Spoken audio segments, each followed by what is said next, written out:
Hello बच्चों, नमस्ते। कैसे हैं आप सब लोग? उम्मीद है शानदार, जिंदाबाद, जबरदस्त होंगे।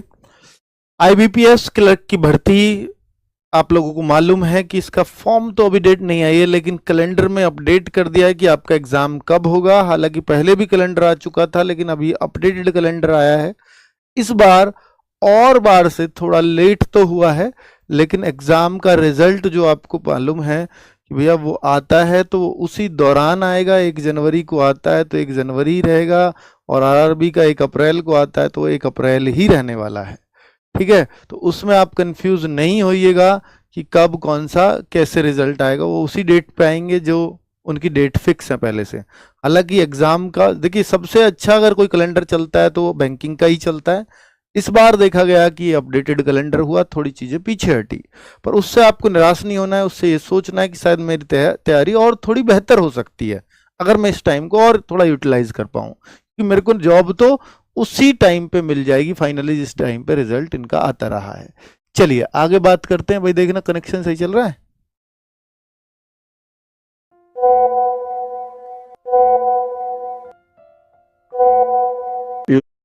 रहा है? ठीक है। अभी मैं आपको ये कैलेंडर दिखा देता हूं एक बार। आरआरबी वाले बच्चे भी थोड़ा ध्यान देंगे, उनके लिए भी मैं बताऊंगा इस वीडियो में कुछ। तो देखिए बच्चे, जैसे आप देख पाए कि प्रीलिम्स एग्जामिनेशन और मेंस एग्जामिनेशन दोनों की बात कर रहा हूं। पीओ वाले बच्चों का तो 17, 23, 24 अगस्त में ही है, और मेंस एग्जाम उनका 12 अक्टूबर में। आज मेन जो बात करने आए वो क्लर्क के बच्चों के लिए से करने आए हैं। तो 4, 5 और 11 अक्टूबर इन बच्चों को थोड़ा लगा है कि सर इतना लेट हमारा एग्जाम हो गया है। भाई लेट नहीं है, ये आपको समय दिया है, आप इसका भरपूर यूज कीजिए। और 29 नवंबर आपका मेन एग्जाम की डेट दी गई है। अगर मैं आरआरबी की बात करूं तो आरआरबी भी काफी लेट तो आरआरबी हुआ है, अगर सही पूछो तो, क्योंकि ये सबसे पहले ये होना था।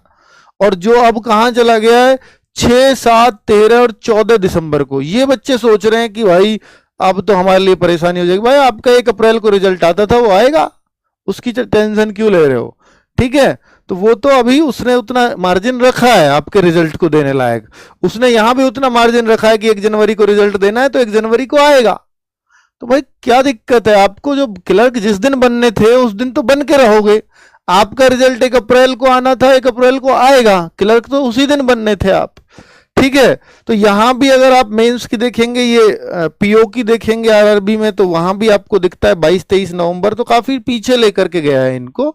तो अभी मेरे ख्याल से आईबीपीएस वालों को तो बहुत ज्यादा परेशान नहीं होना चाहिए, और परेशान इनको भी नहीं होना चाहिए। थोड़ा सा अपने आप को पेशेंस रख के अपनी तैयारी को थोड़ा और जान झोंकिए, ताकि इसी साल जॉब मिल जाए, है ना। आपका लक्ष्य ये हो कि इसी साल लेकर के रहना है, फिर आपको ये टाइम जो बढ़ता हुआ दिखेगा ये अच्छा ही लगेगा हर मायने में।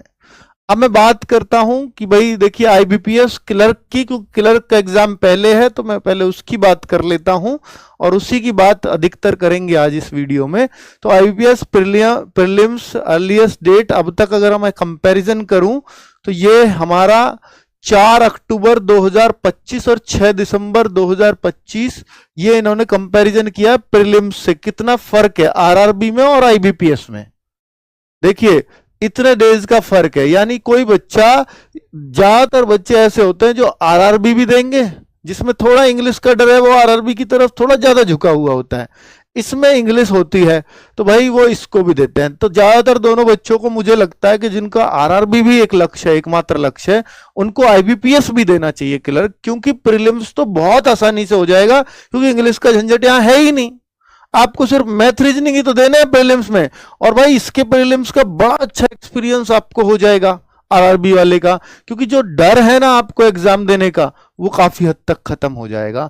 तो भाई मैं इन सब बच्चों से कहूंगा कि आरआरबी वालों को एक बार तो क्लर्क जरूर दे लेना चाहिए, अगर आप आरआरबी के लिए सीरियस भी हैं तो, क्योंकि यहां आपका एग्जाम फोबिया निकलेगा। और मेंस एग्जाम, अब आप, मुझे लगता है कि जब आरआरबी के लिए बहुत सीरियस कैंडिडेट हैं, वो इस आईबीपीएस के प्री को बहुत आसानी से निकाल देंगे। दिक्कत कहां आएगी उनको? मेंस में, इंग्लिश में। बाकी जीए भी, ये तो उनको कोई दिक्कत नहीं है। इंग्लिश की समस्या है मैंने मान ली, पर भाई इसको भी देख करके आपको कम से कम इससे पहले 2 बार एग्जाम देने की एक्सपीरियंस, प्रैक्टिस, ये सब हो जाएगा। और बेहतर होगा कि आप पीओ का भी अगर प्रीलिम्स दे लें तो फिर आप अपने एग्जाम के लिए बहुत बहुत अपने आप को मजबूत फील करेंगे। ठीक है, ये मेरी आपको पर्सनल सलाह है। बाकी इसकी क्योंकि एग्जामिनेशन फीस भी होती है, वो आपकी स्थिति पर डिपेंड करेगा, है ना। बाकी मॉक टेस्ट वगैरह तो आप सब दे ही लेते हैं। तो इनके मेंस में भी 64 दिन का अंतर है, यानी प्री मेंस को थोड़ा मैनेज करके चला गया है यहाँ पर। और ये पीओ के भी अगर देखेंगे तो इतने डेज का अंतर पीओ में भी है। आगे अगर मैं बात करूं कि अब तक जो आईबीपीएस क्लर्क का जो ट्रेंड रहा है कि वो 2023 का देखूं, 24 का देखूं, 22 का देखूं, तो आप ये जानना चाह रहे होंगे सर फॉर्म कब आएंगे। अगर कोई ये जानना चाहे कि भाई अब एग्जाम का तो पता लग गया सर, आपने बताया कि इस बार नवंबर में एग्जाम होगा पहले ही हफ्ते में, ठीक है, नवंबर में दे रखा है ना, ये रहा 29 नवंबर, सॉरी लास्ट डेट पे ही जा रहा है 29 नवंबर, तो मेंस है सारे शायद, हाँ 4, 5 और 11 अक्टूबर आपका आईबीपीएस क्लर्क की मैं बात कर रहा हूं, तो 4, 5 अक्टूबर को जा रहा है। जो और बार देखो किसी भी महीने में आईबीपीएस क्लर्क कभी अगस्त से बाद में नहीं गया, अगस्त में हो जाता था, चाहे लास्ट में हो, शुरुआत हमेशा अगस्त में हुई है, पिछले 3 साल का दिखा देता हूं। लेकिन इस बार कहां गया सर, अक्टूबर के फर्स्ट वीक में गया, तो डिले तो इस बार हुआ है, कारण जो भी रहे होंगे। तो आप देखो कि या तो जून के लास्ट वीक में, जून का लास्ट वीक क्या हो 1 जुलाई को भी, तो जून के लास्ट वीक में फॉर्म आ जाते थे आईबीपीएस क्लर्क के। इस बार अब ये कितना टाइम होता था, करीब आप देख लीजिए 50 दिन पहले फॉर्म आ जाते थे एग्जाम डेट से। अगर मैं इस अक्टूबर का फर्स्ट वीक, 4 अक्टूबर का एग्जाम है, तो अक्टूबर छोड़ ही दो, तो सितंबर और उससे पहले और 20 दिन पहले ले लो, तो यानी 10 अगस्त के आसपास जो यहां पर डेट आ रही है वो ये आ रही है कि 10-15 अगस्त को आईबीपीएस क्लर्क के फॉर्म आ जाएंगे। इस हिसाब से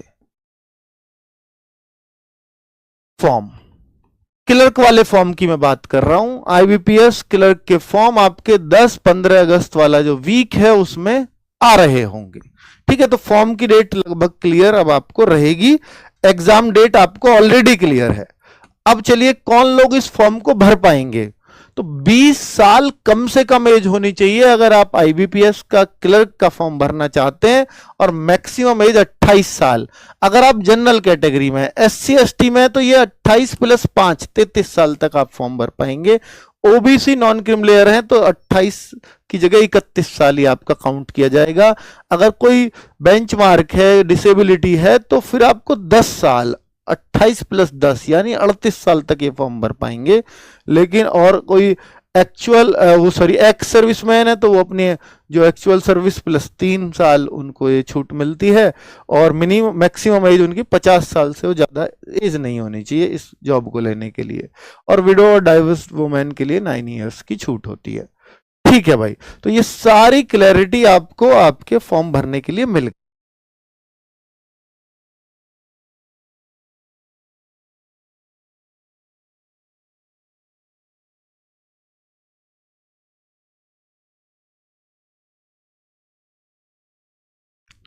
सॉरी बच्चों, बीच में इंटरनेट का कनेक्शन चला गया और उस वजह से आपको परेशानी हुई। चलिए हम फिर से जुड़ते हैं। तो कहने का मतलब